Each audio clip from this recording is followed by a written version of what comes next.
Thank you for having me. I've been involved in supported decision-making great number of years before even the law. I was also involved in the group that drafted the law that we have in Wisconsin here.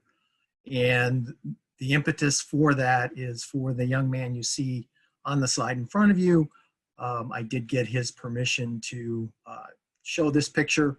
He has his own person. We try as his parents, my wife and I, to include him and ask his permission when we share stories about him, that he recognizes that if we are going to move this world forward for people with disabilities, that some of us, including him, have to be willing to get out there and share our stories.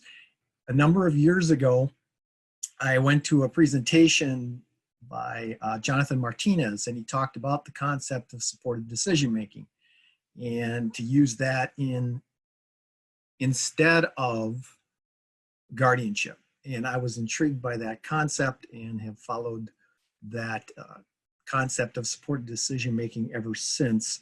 And when my son, who's in his early 20s now, was getting ready to turn 18, we had to figure out as a family whether or not we were going to go forward with guardianship. And there's a tremendous amount of systemic encouragement, this word I'll use, for going for guardianship.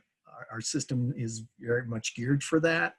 It's a way of a parent always having access into either a financial meeting, an IEP, or even healthcare. But Franklin has a rare form of epilepsy, and for that reason, I've been very interested in following neuroscience and neuroscience research, And what we found is that the brain physically does not fully develop until about age 24, age 25. The research shows that the more autonomy and more independence an individual with a disability has, a cognitive disability has, that they can start to understand boundaries and protect themselves better. I will admit that we went partway down that path to getting a guardianship, and turned out that that was not the right path for us to go. When we got into the process and saw some of the effects on our son in terms of his mood, what it is that that could be said about him, that he was going to be publicly declared incompetent, we just couldn't go that route. So we decided to use supported decision-making as a way of allowing him to grow, to provide support for him to make a decision.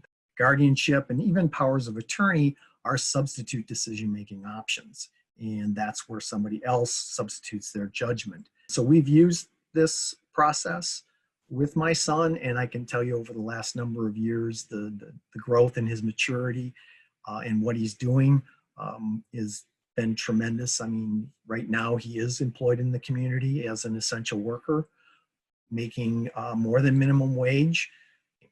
I will also say guardianship may be appropriate at some point in time for him, but I can tell you it will be a limited guardianship. We're still learning. And that's the other thing about this window of 7 years. It gives you a chance to really understand your loved one and see how much more growth they have. Because if you just stop it at 18, you really limit, in my mind, the amount of development that can happen.